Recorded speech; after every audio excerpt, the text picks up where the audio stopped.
Welcome to a homegrown family podcast where we grow the produce and the kids. Well, here we are, episode number 1. I'm your podcast host, Joe Metler, and if you listened to our previous introductory episode, you knew that I mentioned growing up on a farm. And well, my dad also grew up on a farm, and my grandpa, I believe, also grew up on a farm/ranch. And so today, I want to talk a little bit about my dad and his life, as I think it would be a good idea to learn a little bit of his story, because it kind of leads into my story and what makes my story possible. So we have Dad online here today. Hi, Dad. Hello. His name is Randy Metler.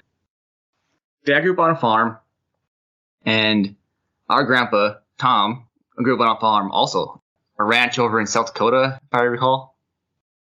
Yeah, I think it was mainly crops, but they did have some sheep and stuff too. Okay. So if I was a farmer, which I currently am not, I'd be a third-generation farmer. But I was wondering the other day when I was prepping for this podcast. That would be fourth generation. Or fourth generation. So what then? Great-grandpa, was he also a farmer? Great-grandpa came from Europe. He was in Europe. So we're not really sure what happened over in Europe in our ancestry. No. Okay. So anyway, so we're at least a fourth-generation farmer if I was farming. But maybe perhaps one day that will happen. Definitely some country living is going to happen at some point.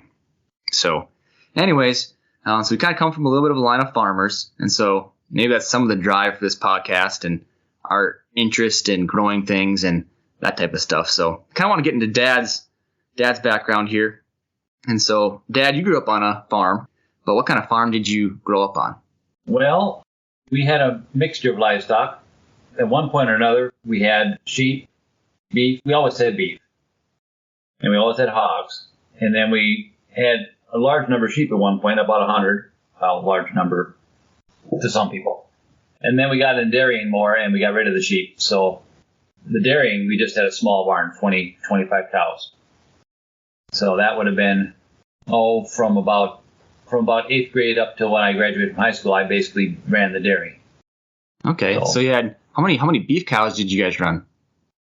At one point, we had about 100. Okay, and so to kind of put that in perspective, I think I mentioned in the introductory podcast perhaps that we had like 30 head or maybe 60 head at some point, perhaps when I grew up at Dad's farm. It was about the most we ever ran there. The most we ever had was close to 60, yes. Yeah, okay. So similar size operation to what I grew up on, because Dad did have sheep at one point on our farm as well. How many hogs did you have at a time?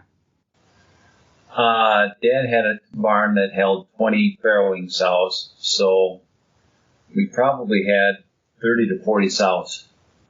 So how many acres did you guys have then for pasture crops or? A lot of the acreage was pasture, a lot of it wooded. We probably had about 100 and some acres of cropland. Mostly corn? Probably 30 or 40 acres of corn, rest hay. So then your role was doing the dairy chores. You know, waking up, milking cows, feeding cows. But there's a lot more chores to be had, and so you need a lot more people to do those chores. What kind of size family and that family dynamic perhaps on the farm? Well, your poor grandmother had 4 boys in 4 years, basically. And then there was a little break, and then a daughter and another son shortly after that. So your aunt and uncle, Joni and Richard, are like 5-6 years younger than the rest of us boys. Yeah, so Dad's number 2. Yes. Similar to myself. Except for I just had an older sister. He had an older brother. But I think you mentioned one time that Bernie did a lot more of the hogs, and some of the other brothers may have done some other things. Yeah, well, Bernie did the hogs pretty much every day. I can't remember if he did it in the evenings, but he always did it in the morning. Dad got to sleep in until Bernie and I graduated, basically. So the older two holding down the fort. That sounds familiar. Pretty much, yeah. Next 2 brothers, they did their share of work, but they were not in charge of any operation, really. Well, I think Bill took care of the chickens. There were chickens too. So Okay. So pretty much the same type of setup that we currently have at the farm with Dad, except for a little bit less in number in terms of hogs. Dad usually raises now, half a dozen for mixing with our venison each fall. He also just, right now milks only about 1 or 2 cows by hand for milk for the family. Now that most of us are still in the coop, actually, Dad and my mom now are just only about a year removed from being empty nesters. So all their child labor is gone. yeah, I have to do a little more work now. Yeah, not only that, we're also the older siblings, my brother David and I, we tend to give him more work because we got a little orchard up there now. It's about, I don't know, is it an acre up there? It's about 2 acres. Half apples, maybe half grapes, and a couple of random assortments of fruits. I've done more lawn mowing in the last couple of years than I ever did before that. Gotta keep the roads clean. So growing up on the farm too, what would you say are kind of some of your highlights, or what are some of the things you maybe dislike the most? Perhaps rock picking, or baling small square bales, or something like that, or what are the things you actually really liked about the farm also?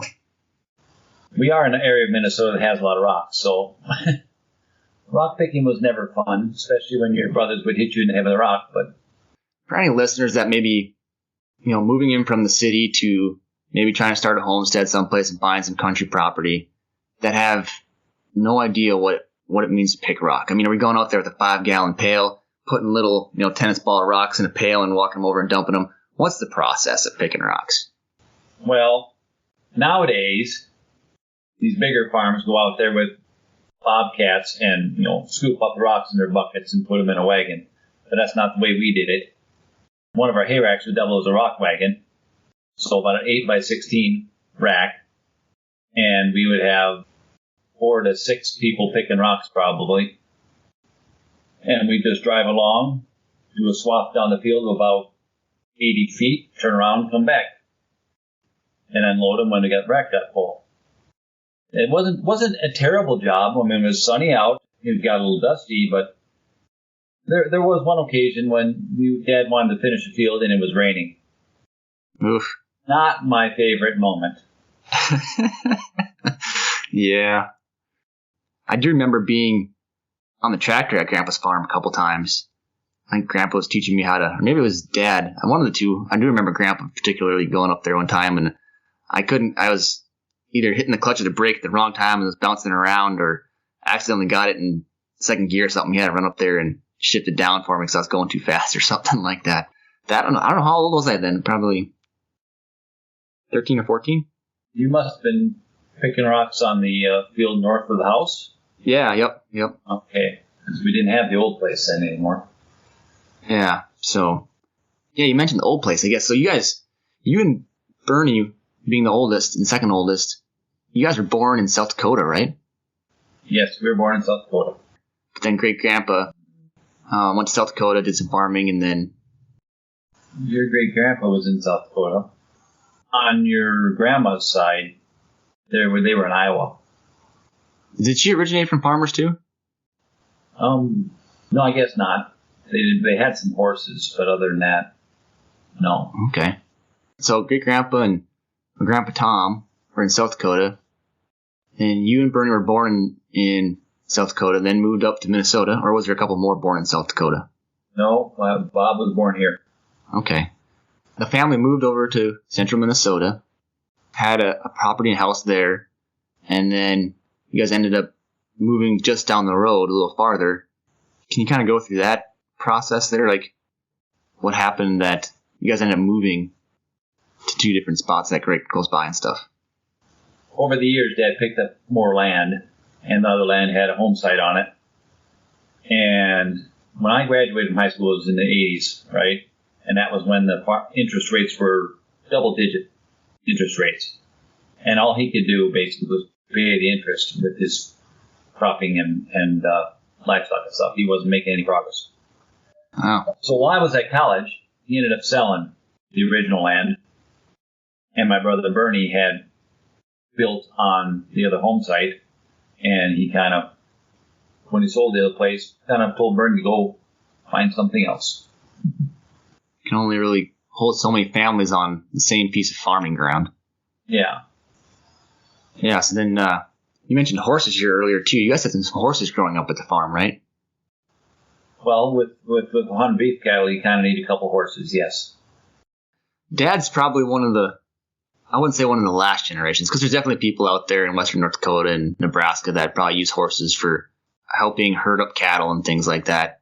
Most times I feel like these days you have people driving around their four-wheelers to round up their cows and their cattle that way. But Dad used his, riding back on horse for helping get the cattle around and moving them from one pasture to another.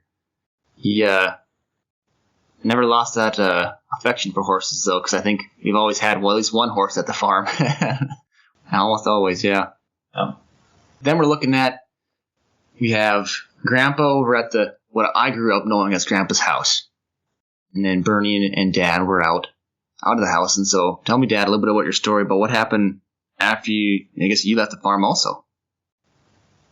Well, I knew that things weren't going financially really well on the farm, so I went to college, but they weren't able to afford to pay for me to go to college. So I came up with a way to go to college without having to pay. I was accepted in the Air Force Academy, Colorado Springs, and I went there for about 3 months. And if you don't know what the Air Force Academy is about, you go to college there for 4 years, and then you have, if you're a pilot, you end up with a 6-year commitment after that. So you have 10 years into the military. And then if you have 20 years in the military, you get a pension of 50% of your salary. So I was thinking I was thinking 10 originally, and I'm thinking, I'll go 20 years, and then I can buy myself a farm and farm. Well, I was at the academy, and I had a couple motivating factors. One, my high school sweetheart was slipping away a little bit, and I'm sitting in the library at the academy, and I look at the books in the shelf where I'm sitting, and they're college directories. And I pull out the one for North Dakota State University, look up and see how much it's cost, and I said, I can afford this. So I left the academy, came back and asked Margaret to marry me, but she didn't answer right away. I don't know if I knew that. That's currently my mom, is Margaret, so it all panned out. But so yeah, Dad moved away from the Air Force Academy, came back to North Dakota State University, and pursued a degree in agricultural economics with an emphasis on finance, because I wanted to be able to avoid some of the stuff my dad was going through. Sure, that makes sense.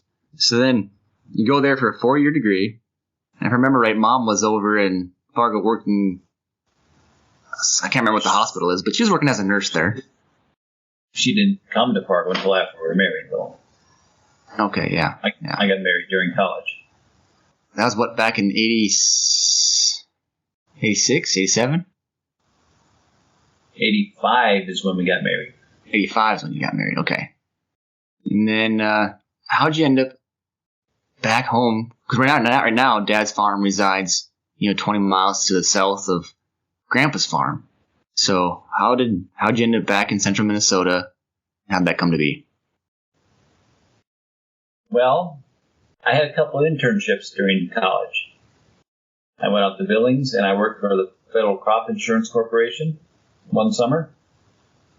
Next summer, when I was married already, I worked for the Ag Statistics Service, the National Ag Statistics Service in Fargo. And they offered me a job after graduation. But there's offices all over the country, in each state. And so when I did the application for a job with them, they had you mark off the states you didn't want to be considered for.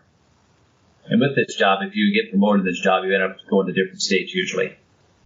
Anyway, I left a couple that were quite a ways away from Minnesota. Kind of a test. And they offered me a position in a place that was a long ways from Minnesota. I believe it was either South Carolina or Texas. I can't remember for sure. And at that same time, Margaret's brother was farming on her parents' place where they grew up. A place just over the hill had been foreclosed upon, and it was available for buying. So the guy that was actually dairying here at the time couldn't come up with the financing to buy it, so we were able to. So we are actually less than a mile away from where your mom grew up, and we're only 7 miles away from where I grew up, to the north. Okay, not quite 20 miles then. Not quite 20 miles. Seems like a long drive when you're a little kid. Long drive on a tractor with a loader. Yeah. So every once in a while, Dad helps farm and stuff over at Grandpa when he was getting up in age. So, and even now currently, I guess he does do some hay ground over there and haul bales back and forth on a tractor. So, our farm, Dad's farm, like you mentioned, is 1 mile away from where my mom grew up.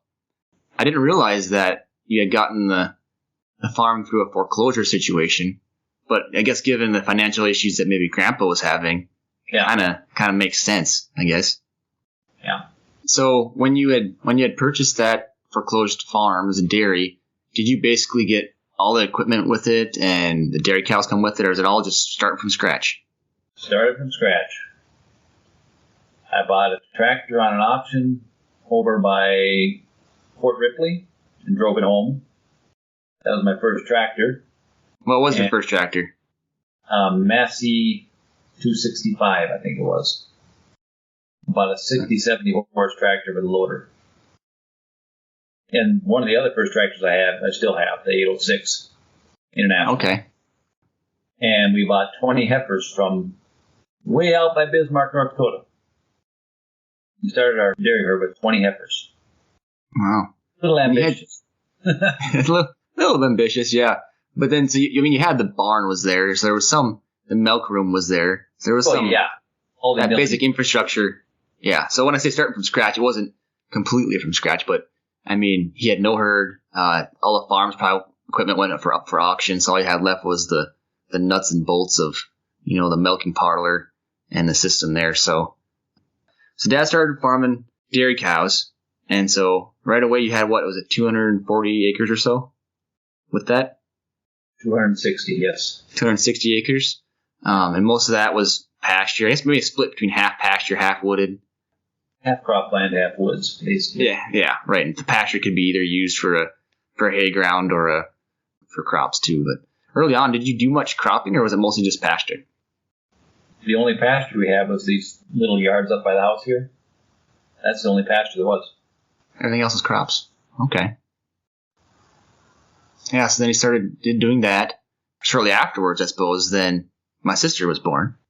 When did you have the farm compared to when my sister was first born? 1 year later, she was born. Yes, my dad bought the farm. And a year later, my sister was born. And then, 15 months after that, I was born. And Dad's doing the dairy. And I think by the age of 4 or 5 or 6, one of those younger ages, I don't really remember it, but maybe slightly. At least as I was told, I fell in the gutter a time or two. And I don't know, maybe that prompted them to switch over to beef. But we did start in the dairy. And then, how'd that process go? And then that might kind of lead us up into something else. Let's see. In 1995, I started the post office, so we've been on the farm for about 8 years. And I was about 6. And about 2 years prior to that, right around that, I started decreasing the number of cows we had and did more grazing. That's why you remembered more pasture. Because some of the cropland I may put into grazing instead. Gotcha. So I was renting Slipka's when I had all the cows, the 50-some dairy cows. And Joe had talked to me about possibly buying it a couple times. Yeah, so Joe Slipka's the neighbor to the west of us that had 230 acres. The dad was renting out pasture with the dairy cows. But anyway, started working at the post office, sold the cows, then I bought the land. So I think we're at total. Dad has now currently 460 acres. Yes. And raised up most of the kids while that was present. I think I was closer to 10, I think, when Dad actually bought the place, maybe. You're 8 to 9? We were probably about 8. The kicker, basically, on us stopping the dairy and deciding to go with postal is something you did. But it wasn't a gutter. Oh. Okay. I'm sure you've heard this story. I may have not, but so this could be the first time. Well, I was running a 50-cow dairy pretty much by myself because your mom was busy with the kids. I would go chop a load of hay, bring it back and blow it up in the silo. And one day I had blown a load of hay up into the silo, which is great feed for dairy cattle, by the way, in case anybody wonders. And rather than shut the tractor down, you just idle it down. So it will be ready to go when you come back with the next load. I come back with the next load, and my tractor was running full bore. And I'm looking for pieces of Joe, where I found him in one piece, thankfully. I was afraid you'd went up the silo. That's probably kind of a scary couple minutes there. Yeah. I went and found your mom, found out where you were. So, hear on the news all the time about, farmers getting in grain bins and falling in and suffocating, and other family members try to go in and save them, and it happens the same way. Farm living is not a safe environment, comparatively to maybe just living in town. But I guess you do have a lot more streets, a lot of cars that come by right next to your house, and your kid could run out into the street. But there's definitely a lot of risks that come along with it, but a lot of reward too, because you're free to roam, right? You're left to explore the creek, the woods down by the pasture, and you're able to build forts and maybe use your imagination more so than those who may grow up in the city and whatnot. So that kind of leaves us to where this podcast is going to go next is, my life as a child, as a kid, with my siblings. I did want to ask you one more question, Dad. And what was probably one of the favorite things growing up on the farm with Grandpa there and your siblings? We had a lot of woods, so we spent a lot of time out hunting squirrels and stuff like that. I would wander around on a Sunday all afternoon with a .22 looking for squirrels. So that was always fun. It was during season 2, I bet. Is there season for squirrels? I think technically there might be. Well, there is when Dad did artificial breeding, well, actually he didn't do it, somebody else did it. He had to text him out. When my dad was doing artificial breeding, it was early in the adoption of that in the dairy business or the beef business, and you could either give hormones to a steer and put a chin ball marker on him with a harness with like a ball pen, except for a bunch bigger, with a little roller on it, so the ink would go on the cow's back when he rolled the cow. You give hormones to a steer, or you could block the bull's ability to impregnate the cow. And we did the latter, which ended up wrecking a couple bulls. But the process was, we would get up in the morning. This would have been probably before. Well, we probably had milk cows at that time too. So we'd do milk cows, then we'd saddle up the horses, take the horses a mile down the road to the pasture, go out in the pasture with the horses, check the cows, and if any cows were marked, we brought all 100 cows into the corral, which was sometimes a great feat, and then sort out the ones that needed bred, call the technician, and have them come out and breed them. Huh. So Dad didn't breed his own cows. He had a technician come out. Yeah, so that marker on the steer or was the ability to kind of wean out which ones perhaps had been bred and which ones perhaps did not. The marker was to tell which ones were in heat, receptive to being bred. Then the vet would come out. We'd come out and breed them that day. While they're in heat still. Yeah. So how's that differ from where it's kind of today?